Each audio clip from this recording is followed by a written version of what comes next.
नमस्कार। मैं आया हूँ इंदौर शिखा से मिलने के लिए। मेरे साथ आरिश खान सर भी हैं, डायरेक्ट टैक्स की फैकल्टी मुंबई से, और साथ में पंकज गर्ग सर भी हैं, ऑडिट की फैकल्टी।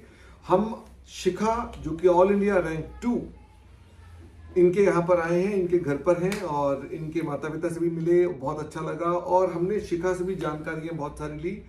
हम उसकी एक क्रक्स जो है इस वीडियो के जरिए आपको देना चाहते हैं, और उसके लिए शिखा से हम कुछ क्वेश्चंस पूछेंगे। तो शिखा, पहले तो बहुत बहुत शुभकामनाएं, बहुत बहुत हार्दिक बधाई। आपने एक ये अमेजिंग काम किया है। शिखा पहुंची शिखर पर, मुझे ये लगता है कहना चाहिए। और आपका ऑल इंडिया रैंक 1 से मात्र 1 नंबर का अंतर है। तो इट्स एज गुड एज मैं कह सकता हूं कि आप ऑल इंडिया रैंक 1 ही हैं मेरे हिसाब से। तो कोई गैप मुझे दिखाई नहीं पड़ता है। शिखा का पहले भी फाउंडेशन में भी ऑल इंडिया रैंक था। शिखा कौन सा रैंक था? 13th। शिखा का पहले भी रैंक आया हुआ है। इंटरमीडिएट में रैंक था? नहीं। अच्छा, तो उसमें ग्रुप अलग अलग तो नहीं दिए थे आपने? नहीं, साथ ही दिए थे। अच्छा, चलो शिखा से हम कुछ बातें करेंगे।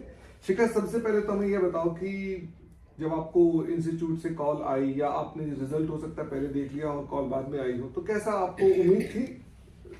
नहीं, उम्मीद तो बिल्कुल नहीं थी। सबसे पहले रिजल्ट तो खुल ही नहीं रहा था। सबसे पहले आईसीआई के प्रेसिडेंट का कॉल आया। ओह, तो वो मोमेंट क्या थी? एंड आई कुडंट बिलीव कि मतलब आईसीआई प्रेसिडेंट 2 बार मतलब मैंने सुना 2 बार कि क्या सही में इन्होंने ही फोन करा है। एंड उसके बाद घर पे बताया सब। तो मोबाइल फोन से फोन करते हैं कि लैंडलाइन से फोन करते हैं? लैंडलाइन से फोन करता है। अच्छा, तो नंबर देख के वैसे ही कुछ आइडिया लग जाता होगा कि सरकारी कुछ सीए लिखा हुआ आ रहा था, तो आई वाज लाइक कि कोई कोचिंग का होगा या कुछ होगा। आईसीआई के प्रेसिडेंट की Shikha, this is Debashish Mitra, and I was like on the next level कि क्या हो गया एकदम, ये आईसीआई के प्रेसिडेंट का फोन आ गया है। गॉड, अच्छा, फिर एंड शेयर करा, सबकी आंखों में आंसू आ गए थे 10 मिनट तक। फिर वो रिजल्ट खुला, सिंक इन हुआ, और अभी तक वो सिंक इन ही हो रहा है। अच्छा, वो नंबर भी बताते हैं आपके कि इतने मार्क्स आए हैं? नहीं, वो सिर्फ कांग्रेचुलेशंस ऑन योर और सेकंड। और रैंक बताते हैं कि नहीं बताते? रैंक बताते हैं। अच्छा, रैंक उन्होंने बताई। अच्छा, और उन्हीं से स्टार्ट हुआ मतलब। और फिर उसके बाद मार्कशीट आपने मतलब डाउनलोड कब, कितनी देर में की? उसके 10 मिनट्स बाद मेरी मार्कशीट ओपन हो गई थी। उसके बाद चेक मेरिट हुई। और तो बहुत अच्छा, मतलब वो मोमेंट ऐसी हो जाती हैं जो आपको ना आपके दिमाग में, आपकी मेमोरीज में जीवन पर्यंत छप गई। बिल्कुल, ठीक है ना। जैसे आज हम लोग यहाँ आए हैं तो मेरी मेमोरी में ये जीवन पर्यंत रहेगा कि हम शिखा के पास आए थे, वो भी उनके घर पर आए थे। That is the most important thing for me. Shikha, आपकी स्टडी हैबिट्स क्या थी? क्योंकि आपको बहुत सारे बच्चे रोल मॉडल मानेंगे और वो जानना भी चाहेंगे कि आपने ऐसा क्या किया था कि ऑल इंडिया रैंक 2 आया। मैंने कंसिस्टेंटली पढ़ाई करी थी। मतलब 8, 10, 12 घंटे। शुरू में 8 घंटे, उसके बाद थोड़े 10 घंटे, उसके बाद 12 घंटे, और एग्जाम के एग्जाम के 1 महीना पहले तो 14 से 16 घंटे चले ही जाते थे। और 5 मंथ्स पूरा सेल्फ स्टडी को दिया कि लेक्चर्स खत्म करे टाइम पे। मतलब आर्टिकलशिप की स्टार्टिंग में ही जितने लेक्चर्स हो जाने चाहिए थे खत्म। एक लेक्चर रोज देखा, 2 लेक्चर रोज देखे, खत्म करा, टाइम टू टाइम कंप्लीट करा सब चीजें। मतलब आपने कंसिस्टेंसी को एक तो इम्पोर्टेंस दी है कि लगातार करते रहे, यानी that is importance of discipline. It's very important. और आपने जब क्लासेस कर रहे थे तो आपने क्लासेस सारी की सारी पहले कर ली, आखिरी के 6 महीने आपके पास बिल्कुल खाली थे सेल्फ स्टडी के लिए। That is important thing. That is very great. और एग्जाम की प्रिपरेशन का मुझे थोड़ा सा आपका डेली रूटीन जानना है कि जब आप इंटरमीडिएट से आगे बढ़े, क्योंकि बहुत सारे बच्चों का इंटरमीडिएट का रिजल्ट आया है, वो आगे आपको फॉलो करेंगे, तो पहले 2 साल वो वाला पीरियड का बताओ। आर्टिकलशिप में भी थे आप और आप पढ़ भी रहे थे। पहले 2 साल तो आर्टिकलशिप के 1 महीने बाद ही मैंने लेक्चर्स परचेज कर लिए थे।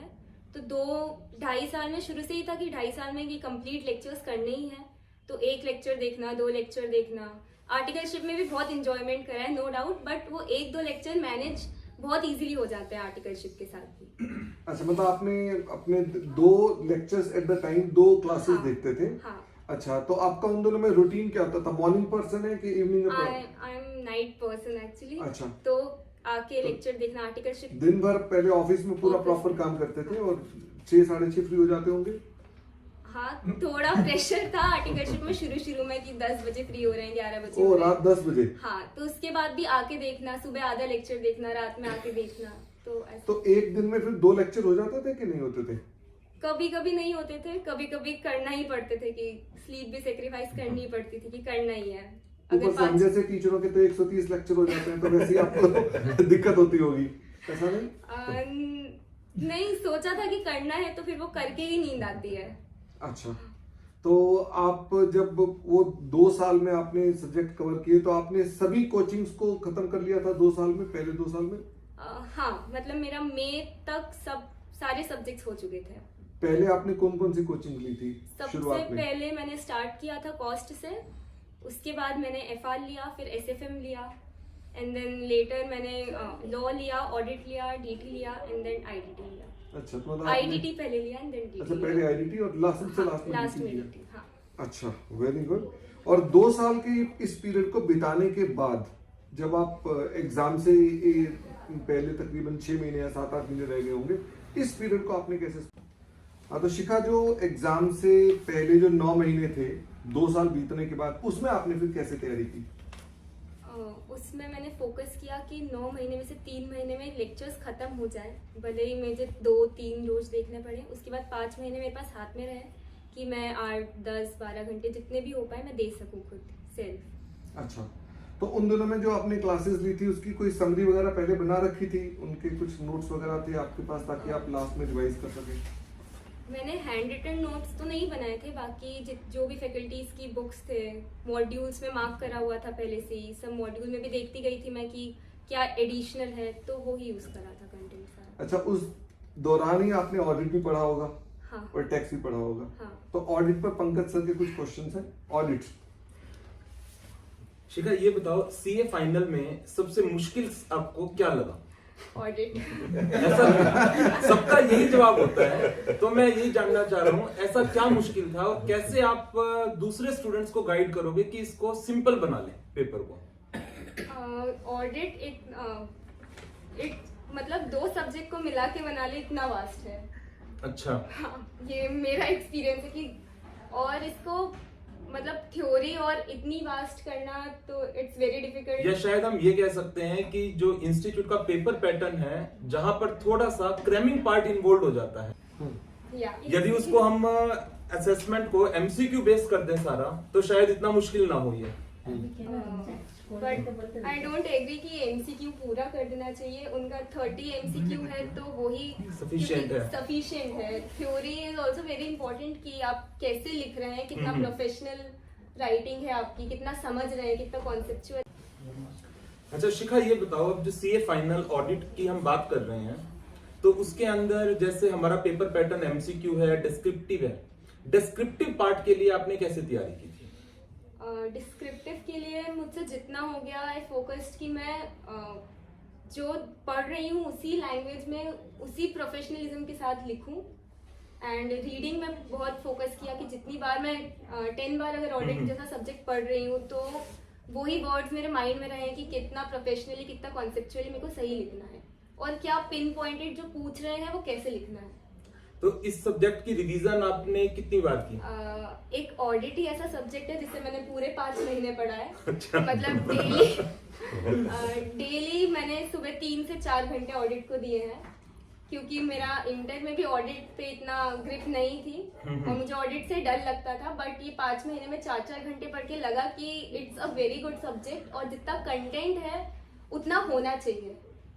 मतलब फाइनल्स के कंटेंट जितना है वो होना चाहिए एंड बहुत कॉन्सेप्चुअल भी है चीजें, और बाकी मेहनत तो सबसे ज्यादा ऑडिट में ही लगी है। तो आप क्या एडवाइस दोगे स्टूडेंट्स को कि किस तरीके से उनको थ्योरेटिकल पेपर को तैयार करना चाहिए?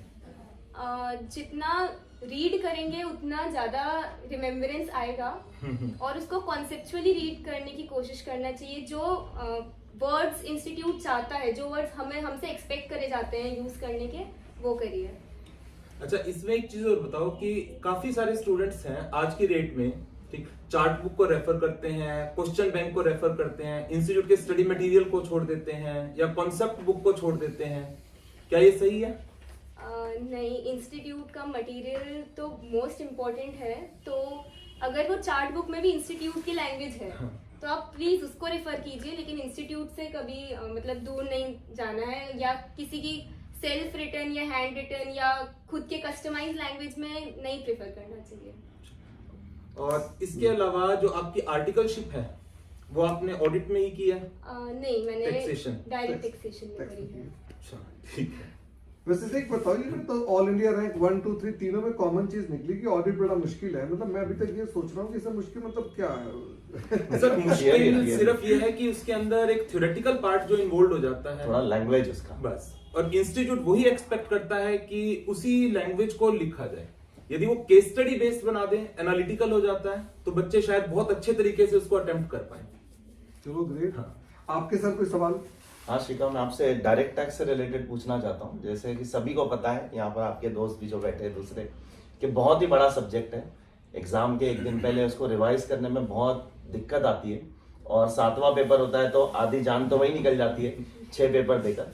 तो स्टूडेंट्स का क्या अप्रोच होना चाहिए कि एग्जाम के पहले आजकल मैं देख रहा हूँ कि बहुत सारे स्टूडेंट्स सिर्फ रिवीजन वीडियोस देखकर पूरा सब्जेक्ट रिवाइज कर लेते हैं। क्या उनको रिवीजन वीडियोस से रिवाइज करना चाहिए? बहुत अच्छी बात है, टेक्नोलॉजी का अच्छा यूज हो रहा है, या उनको उस बुक से पढ़ना चाहिए जो उन्होंने पिछले 4-5 महीने पढ़ा था? आपका क्या कहना है इसमें? रिवीजन लेक्चर्स मतलब नो डाउट बहुत अच्छे हैं, अगर 7-8 घंटे में वो आपको पूरा कवर करके दे रहे हैं, बट उसमें हमको ये समझ नहीं आता है कि हम कहाँ लैग कर रहे हैं। किसी ने बोला, हमने सुन लिया, हमें समझ आ गया, वो आप एग्जाम के 1 महीने पहले करो, 3-4 बार देखो, समझो, बट अपने आप को जज करना और कहाँ पे हम लैग कर रहे हैं, कहाँ पे हमें जरूरत है, वो आपके स्टार मार्किंग से ही होगा, आपकी अंडरलाइनिंग से ही होगा। तो मेरे लिए तो बस, हाँ, अगर आप बीमार हैं या आप नहीं कर पा रहे हैं, आपको सब्जेक्ट से बहुत डर लगता है, तो वो आपको लेक्चर्स बहुत हेल्प करेंगे। बट अगर आपने उस सब्जेक्ट को पहले ही 15 दिन दे दी। हाँ जी सर। और डायरेक्ट टैक्स में आपने एमसीक्यू के लिए क्या किया था, ये पहला सवाल। और दूसरा सवाल, क्या स्टूडेंट्स को एग्जाम के अंदर सेक्शन नंबर लिखना जरूरी है? ये आप बाकी सारे पेपर्स के लिए भी बोल सकते हो, जैसे आईडीटी, लॉ, ऑडिट में भी कुछ सेक्शंस होते हैं, और डायरेक्ट टैक्स। एमसीक्यूज के लिए I solve the case scenario book जो आईसीआई की साइट पे अवेलेबल है, जो लगभग 40 के सिनेरियोस थे उसमें। हाँ, उसमें मतलब नेक्स्ट लेवल के ही एमसीक्यूज है, तो अगर आपने वो कर लिया तो प्रॉब्लम नहीं आती है उसको सॉल्व करने के बाद। वो तो मल्टी डिसिप्लिनरी है ना? हाँ, नहीं 30 मार्क्स के 30 मार्क्स के एमसीक्यूज चारों अच्छा, चार अच्छा। सब्जेक्ट में ना, 4 अच्छा, उस सब्जेक्ट में। उस सब्जेक्ट। एंड अबाउट सेक्शंस, तो मुझे जितने याद हो पाए, मतलब पूरा फोकस सेक्शन याद करने पे नहीं था, ऑब्वियसली उसके कंटेंट याद करने पे था, तो मुझे जितने याद हो पाए वो मैंने जरूर कोट करे हैं, जो इम्पोर्टेंट है वो भी कोट करे हैं। बाकी आई ऑल्सो थिंक कि concepts are more important than section. आप सेक्शन पता है तो लिख दो, नहीं पता तो कोई दिक्कत नहीं आती। मुझे डायरेक्ट टैक्स में 66। Okay, great. अच्छा, चलो खैर, डायरेक्ट टैक्स के अलावा अब हम और भी बात करते हैं आपसे। इलेक्टिव का पूछ लो। इलेक्टिव कौन सा? वही दिया होगा, इकोनॉमिक लॉ स्टैंडर्ड है। आप सबने भी इकोनॉमिक लॉ दिया है। मतलब सीधी बात भैया, हमें इकोनॉमिक लॉ देखना और तो इंस्टीट्यूट को इलेक्टिव हटा करके इकोनॉमिक लॉ का पेपर रखना चाहिए। सब इकोनॉमिक लॉ दे रहे। अच्छा, ये बताओ आपको शिखा कि कोई प्रॉब्लम्स आई आपको? वो देखा था आप जो पैटर्न जब आप पढ़ रहे थे इन 2 महीने में, कोई प्रॉब्लम्स आई? हाँ, मतलब लगा था, डिमोटिवेट हो जाते थे एंड में कि हम क्यों नहीं बाहर जा पा रहे हैं, क्यों तो अपने आपको मोटिवेट वापस कैसे करते थे? इन्हीं लोगों से बात करी है, मतलब दोस्तों हर से। दिन किसी ना किसी दोस्तों से बात करी। इनके दोस्तों को दिखाया ये लो जाए। जी, ये है उनके दोस्त और ये है इनकी जो माता जी। इनके और आप मतलब ये मोटिवेट करते थे। अच्छा, मुझे ये बताओ कि टेस्ट, मॉक टेस्ट, आरटीपी, इनकी इम्पोर्टेंस कितनी बार आपने यूज किया, इनको पढ़ा? बहुत बार यूज करा है। आरटीपी प्रीवियस 3 to 4 अटेम्प्ट्स की 2 बार सॉल्व करी है, मॉक टेस्ट सीरीज दी है प्रीवियस 2 अटेम्प्ट की, पास्ट पेपर देखे हैं 4-5। तो ये बहुत इंपॉर्टेंट है, कुछ ना कुछ नया निकलता ही है सब चीज़ों में से, और इनको लेके हम जज कर पाते हैं अपने आप को। 1 महीने पहले दिया कि हमें कितना आता है, तो ये तो बहुत ही इंपॉर्टेंट है। इंस्टीट्यूट का पेपर पैटर्न सब पता लगता है, तो आरटीपीज वगैरह तो 2 बार करना ही चाहिए सभी को। अच्छा, एक बात बताओ कि बड़े ना ऐसे आती हैं खबरें चलती हैं कि अमेंडमेंट आ गई, चेंज आ गया, तो ये क्या आपको अफेक्ट करती हैं कि एग्जाम से ठीक पहले कोई ना कोई टीचर या कोई यूट्यूबर या कहीं ना कहीं से मैसेज आता है कि आपको पॉजिटिवली अफेक्ट करते हैं कि नेगेटिवली? हाँ, ये मतलब बहुत लगता है कि यार कुछ नया, मतलब यूट्यूब पे कैप्शंस भी ऐसे होते हैं कि कुछ नया इन्होंने ये और बोला, उन्होंने नया निकलता नहीं है, लेकिन नया निकलता नहीं है। हाँ। Don't miss. तो मैंने भी थोड़ा बहुत देखा था, पर मुझे जब समझ आने लग गया कि इससे इतना वैल्यू एडिशन नहीं हो रहा है, मैं या तो किसी फ्रेंड से बात कर लूं कि उससे कुछ पता लगा हो, मतलब जो, या ऐसे की साइट पे लॉगिन करके देख लो कि क्या नया है, वो बेस्ट है। एक आजकल ना समस्या चल रही है स्टूडेंट्स में ही कि नया कोर्स आ रहा है, आपको पता, आपका तो इतना ध्यान नहीं होगा, नया कोर्स आ रहा है, पुराना कोर्स करें कि नया कोर्स करें, सबको नए का लालच है क्योंकि आर्टिकल 2 साल की है, पेपर कम हो रहे हैं, सब उसी चक्कर में। वो बहुत सारे बच्चे भी ऐसे हैं जो इस वजह से रुके हुए हैं कि नहीं हम तो अब नए कोर्स में जाएंगे। और नया कोर्स में बताऊं आपको, मेरी जो काउंसिल में एक जानकार व्यक्ति है, उन्होंने बताया कि नया कोर्स तो अभी एमसीए ने पास ही नहीं किया और ये पता नहीं जाकर पास मार्च अप्रैल में होगा। अगर मान लो ऐसी स्थिति होगी तो बच्चे अपना टाइम वेस्ट किए चले जा रहे हैं। मतलब दिस इज समथिंग जो मुझे लगता है आप बच्चों को बोलो कि आप अपने पास अपनी तैयारी करते रहो, रोको मत अपने आप इवन को। माय फ्रेंड्स आर आस्किंग कि रुक जाए, कौन सा सब्जेक्ट पढ़े, लाइक कि अभी तो कुछ आया भी नहीं है। तो क्या राय दोगे उनको, पहले क्या पढ़ने चाहिए, डायरेक्ट टैक्स, इनडायरेक्ट टैक्स या एफआर पहले पढ़ना चाहिए? मैं एफआर की बात करूंगा। पढ़ना तो एफआर ही चाहिए पहले, आर्टिकलशिप में भी बहुत नहीं, आप things आते एफआर हैं। मत बोलो, आप कुछ और बोलो। जो आपने पहले कॉस्ट पढ़ा था कॉस्ट बोलो, जो आपको लेकिन नए सही- कोर्स वाला कॉस्ट ना नए सिलेबस से, हैं? नए सिलेबस वाले कॉस्ट syllabus क्यों से पढ़ना हटना है? है। कोर्स हट गया, ओके, नो प्रॉब्लम। फिर एफआर ही बचता है भाई, हाँ, फिर तो एफआर ही एफआर है। पढ़ना चाहिए पहले। अच्छा शिखा, मुझे एक दो क्वेश्चंस और भी थे कि आपने जब तैयारी कर रहे थे तो उन दिनों में कोविड आ गया था, अचानक सारा रूटीन चेंज हो गया होगा, घर पे आप पढ़ रहे होंगे, घर पे ही आप ऑफिस का काम भी कर रहे थे, उसी दौरान सब टीचर्स की गूगल ड्राइव और पेन ड्राइव और इस तरह की टेक्नोलॉजी आ गई, ये प्रॉब्लम करती थी आपकी चीजें? प्रॉब्लम तो नहीं ये नई करी। टेक्नोलॉजी है गूगल ड्राइव, क्या क्या उसके चैलेंजेस हैं? ये चैलेंजेस, मतलब मैंने जो 2 साल पहले लेक्चर लिए थे उसका अमेंडमेंट और अपडेट से कोप अप रखना, वो थोड़ा इशू था। बाकी मतलब ये recorded lectures I think they are the best. आपका टाइम, कन्वीनियंस सब इसमें, आपका टाइम सेव होगा, आपको बहुत कन्वीनियंट लगेगा, तो दीज आर द बेस्ट। इनको एक टिप दो बच्चों को, वो टिप वैसे में आपने करा ही होगा पक्का, लेकिन फिर भी आप बताओ कि डिसिप्लिन बहुत जरूरी है। हाँ, डिसिप्लिन बहुत जरूरी है। आपका 2 लेक्चर्स नहीं हो जाते तब तक आप सोइए मत। आपका रूटीन बहुत इंपॉर्टेंट है, इसको चेंज नहीं करना है, ज़्यादा फ्रीक्वेंटली चेंज नहीं करना है। रूटीन जो आपने रखा है वो एंड तक रखिए और कंसिस्टेंसी, हार्ड वर्क लगातार पढ़िए। 10 घंटे के बाद ही ऐसा होना चाहिए कि आपको नींद आ रही है कि हाँ आज कुछ करके सोए हैं, तो डिसिप्लिन इज वेरी इंपॉर्टेंट। 2 दिन से ज़्यादा का ब्रेक लेना भी मैंने भी फेस किया है कि 2 दिन से ज़्यादा का ब्रेक भी ले लिया तो फिर वापस से उठना पढ़ना नहीं हो पाता है। तो डिसिप्लिन रखिए, कंसिस्टेंट रहिए। क्लास 2x पे, 3x पे, 1x पे? 1.5x पे। अच्छा, मेरी भी 1.5x पे। हाँ, आपकी भी 1.5x। आप सब भी 1.5 to 1.8? बाप रे बाप। चलो, और इसके अंदर आप अपना ये जो पढ़ते थे तो इसके अंदर क्या ऐसा करते थे कि आधी क्लास अभी देख ली, फिर आधी लंच करके देखेंगे, फिर आधी ऐसा? नहीं, अगर मेरे पास ऑप्शन हो तो मैं फुल क्लास ही एक साथ देखूंगी। बाकी जब बिजी हो जाता है या आर्टिकलशिप का पीरियड बढ़ जाता है तो ऐसा कभी-कभार। होता था कभी कभार, वरना वो एट अ स्ट्रेच पूरा, एट ए स्ट्रेच ही देखती थी मैं। क्योंकि ये बहुत इंपॉर्टेंट है, क्योंकि मुझे लगता है जब हम क्लास को तोड़ देते हैं ना तो उसका हाँ। इफेक्ट खत्म हो जाता है। वो 3 घंटे की क्लास में भी अगर 10 मिनट का ब्रेक मिल रहा है तो दैट इज सफिशिएंट, और अपन को ब्रेक लेने की कहीं नीड नहीं है। मैं यही अपनी बाकी टीचर से ही बात करता हूँ कि फेस टू फेस क्लासेस या सेंटर पे जो क्लासेस थी और गूगल ड्राइव में मेन गैप यही है कि बच्चा डिसिप्लिन के साथ पढ़ लेना घर पे तो ज्यादा अच्छा है। हाँ, वो और अगर मान लीजिए वो सेंटर पे भी जाता तो उसका मेन डिसिप्लिन ही बनता है, उसे उस सेंटर पे रोज जाना डिसिप्लिन बन जाता है। तो ये अगर घर पे वो खुद बना ले तो nothing like that.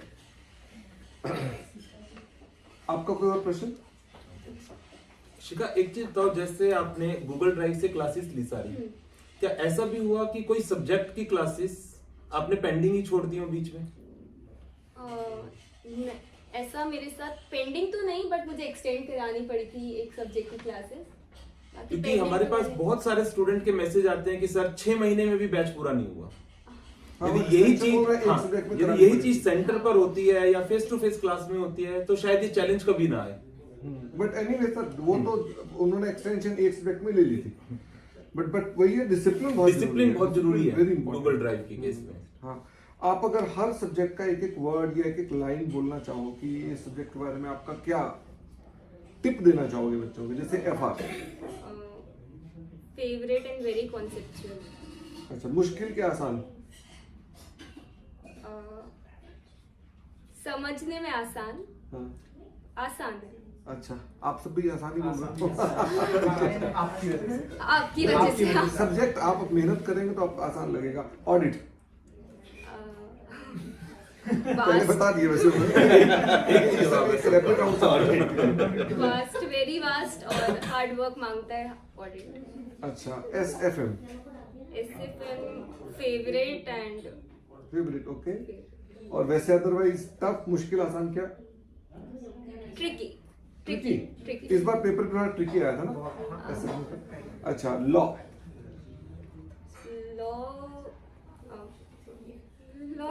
Okay law तो इकोनॉमिक लॉ के साथ जुड़ा हुआ है, इन्होंने तो इनको लगता है हाँ बढ़िया है, लॉ तो नहीं बात कर लॉ तो 2 बार पढ़ा है। अच्छा, direct tax is awesome, means आपकी टैक्स में वैसे भी इंटरेस्ट है, इंटरेस्ट है, इंटरेस्टिंग इंटरेस्टिंग, वही ऑसम। किया आपने तो निश्चित रूप में। जो बच्चे टैक्स की प्रैक्टिस करते हैं ऑफ कोर्स उनको टैक्स पसंद आता है। Indirect tax it is also very tricky and it requires in-depth knowledge and in-depth learning. अच्छा, बाकी इनडायरेक्ट टैक्स की अगर प्रैक्टिस करने चले जाओ ना तो जो बाल है ना वो आदमी खींचना शुरू कर देते हैं अगर प्रैक्टिस में चले जाओ तो। अच्छा, एक बच गया costing is I think it is tough. मेरे ख्याल सबसे कम चर्चा मैंने रैंकर से की है, सबने सबसे कम चर्चा कॉस्टिंग की है। क्यों? मतलब इससे इतना सौतेला व्यवहार नए कोर्स में तो हो ही रहा था, पुराने में होना चाहिए। पुराने में क्यों छोड़ दिया उसको? चेंज हो रहा था तो आपने पहले ही मान लिया कि कॉस्टिंग।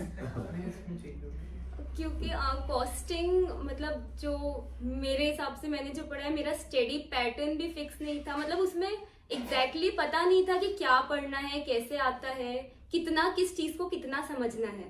और वहां पे जो पेपर में आया उसमें आपका कितना सेंस लग रहा है। कॉस्टिंग आपकी जजमेंट को जज करता है कि आप कितना सही लिख सकते हैं, तो उसकी तैयारी से ज्यादा वो 3 घंटे ज्यादा मायने रखते हैं मेरे हिसाब से। तो इसलिए उसका इतना कहाँ कॉन्सेंट्रेट करा वो क्लियर नहीं है। और आखिरी पेपर लॉ का, इकोनॉमिक लॉ कैसा है? इकोनॉमिक लॉ इज मतलब ये पास कराने वाला सब्जेक्ट है। पास कराने वाला सब्जेक्ट है, तो सभी यही ले रहे हैं आज। इंस्टीट्यूट भी सुन रहा है। नहीं तो सुनना चाहिए। क्या May 23 वालों की बैंड बजा देगा। हार्ड कर देगा और इकोनॉमिक लॉ को। May 23 वालों की बैंड बजा देगा, ऐसे मत बोल। ऐसा बिल्कुल नहीं है। शिखा, मेरा एक आखिरी सवाल रह गया कि अब आप इसके आगे क्या करेंगे? इसके आगे मुझे पढ़ाई करनी है, तो मेरा अभी यूपीएससी में जाने, यूपीएससी एग्जाम्स देने का बहुत मन है। और यूपीएससी के अंदर आप अपना आगे किसमें, रेवेन्यू सर्विसेज को सोचते हो या? एक्चुअली मेरे इतने इनकम टैक्स ऑफिस में विजिट हो गए हैं और वो IRS देख के आपको लगता है ये बनना है मुझे, तो वेरी गुड। शिखा, आपकी इस अचीवमेंट के लिए हम सब बहुत ही खुश हैं और हम आपसे इसीलिए मिलने भी आए हैं कि हमें लगा है कि नहीं, हम शिखा की एक बार उनका चेहरा देखेंगे कि उन्होंने ऐसा क्या पेपर में लिखा। और आपकी हैंडराइटिंग पेपर में कैसी थी? शुरू में अच्छी थी, बाद में तो पता नहीं कैसे पढ़ा हमने। चलो ग्रेट शिखा, हम सब की तरफ से आपको एक छोटा सा ये एक रकम दी जा रही है। ये आपकी भंडारे लक्ष्मी भरती रहे, इसके लिए आप जीवन में बहुत तरक्की करें, इसकी मंगल कामना देते हैं। और इसके अलावा आपके माता पिता को बहुत बहुत बधाई देते हैं ऐसे संस्कार, ऐसे गुण बच्चों में डालने के लिए।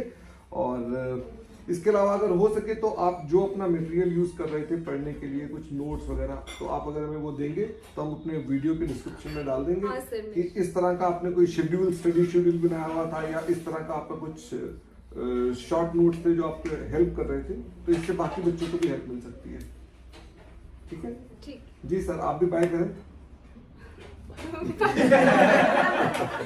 चलिए, wish you the best. Thank you so much. आप एक चीज सबको आपको इसकी मालूम ही नहीं है, ये चाय के बहुत प्रेमी है। चाय की प्रेमी। ओह माय गॉड, आपने ये भी बताया कि हाँ, आपने पढ़ाई ये करनी एग्जाम है। से 6 महीने पहले तक इन्होंने सब कोई भी घर की शादियां अटेंड नहीं करी है। बताओ ना ये बात। हाँ, ये फंक्शंस तो हमेशा ही होते रहेंगे, ये मतलब आपके बिना भी शादी हो रही है पर एग्जाम तो आपको ही देने जा रहा है। राइट। चलो ग्रेट। तो आप सबको आज हम यहीं पे समापन कर रहे हैं इस चर्चा का, और आपके साथ फिर दोबारा मिलेंगे एक और एंकर के साथ। तो शिखा का बहुत बहुत धन्यवाद समय देने के लिए, आपके बहुत बहुत धन्यवाद साथ में सहयोग देने के लिए। Thank you very much, bye bye.